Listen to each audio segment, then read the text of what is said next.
Hey everybody, welcome to Stay the Course Homestead. Today we're going to be canning some potatoes.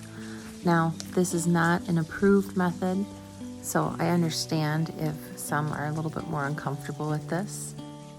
But we have used these methods before and we're very comfortable with it. So what we're going to do is scrub the potatoes really good. You really want to get those skins clean. You can peel the potatoes or leave them on, it's up to you. We're going to chunk them up into the desired size pieces. Here you can see mine are a little bit on the bigger side, but we're going to fill them up into the jar. I like to, once the jar is filled up, pick it up and give it a good shake and jiggle it around a little bit. It helps the potatoes settle back into a better position so you can get a little bit more into each jar. We're going to make sure it's filled up to the neck of the jars. And then we're going to fill it up. I am using room temperature water. Since the jars and the potatoes are already room temperature, we're going to fill it up with room temperature water. That'll prevent any jars from breaking when we put it into the canner. We want to keep all the temperatures as similar as we can.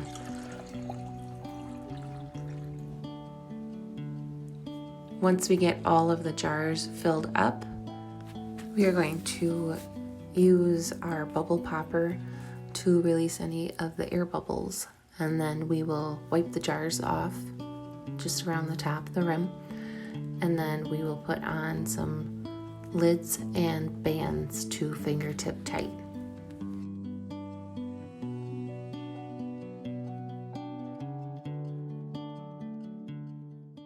So what we did was we put the jars in the canner with room temperature water because they were room temperature jars, and the potatoes were room temperature and the water we put in the jars was room temperature. If we put too many different temperatures together, that's when we're going to have broken jars, and no one wants that. So now that we have this on, I turned it up to high, and it's been sitting here for about 45 minutes, close to an hour, and we finally have a steady stream of steam coming out. So I'm going to set my timer for 10 minutes, and at that 10-minute mark, I will put my weight on and we'll let it come up to pressure. Once that 10-minute timer went off, I placed the weight on and I let it come up to pressure. So once it started rattling, I knew it was up to pressure and I started my timer. Quarts we process for 40 minutes, pints are for 30 minutes. So once that was up to pressure, I adjusted my heat, set my temperature, or set my timer, and kept a close eye on it. One of my big kids actually had to shut this off for me, but you can see it's not rattling anymore, and the temperature, the pressure is already starting to come down. So once that pressure is completely at zero, I tap the weight a little bit, because sometimes it'll be down at zero, but it still does have some pressure built up. You want to let it completely release pressure. So once that pressure is completely released, we'll take the weight off. Mine screws on. I know a lot of the canners like Presto, they just twist on. So I will unscrew this and I will turn the handle a little bit and release some of the steam. I do like to leave the cover on for another 5 minutes, just because if it's still too hot and you take that cover off, you'll get a lot of siphoning out of the jars. That's when the water it's bubbling so much and it pushes out of the jar. I did have some siphoning on an earlier batch here. You can see I did take them out a little too soon and my water level did come down somewhat. It's still okay. They're still usable. It's not going to affect them at all. If they sit in the pantry shelf for a long time, I might notice a little bit of discoloration, but that doesn't mean they're bad. They're still good to eat, and they still keep just the same. It's just appearance wise. All right, I have removed the weight. It is no longer pressurized, so we're gonna unscrew these.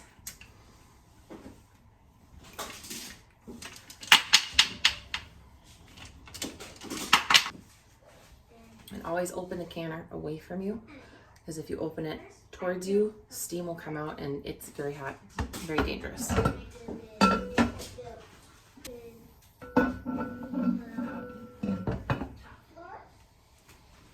I like to do this part slowly because, like I said, it's really hot inside.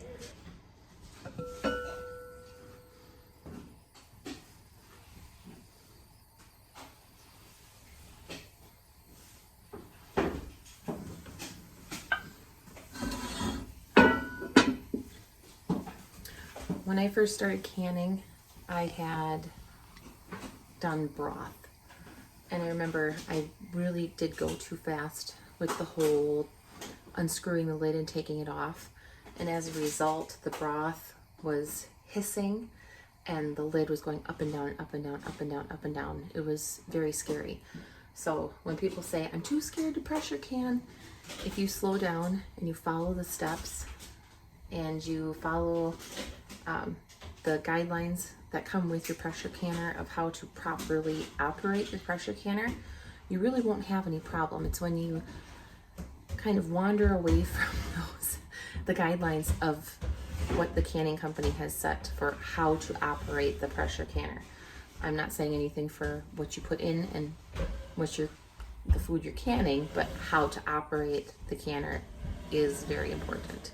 So these are still bubbling quite a bit.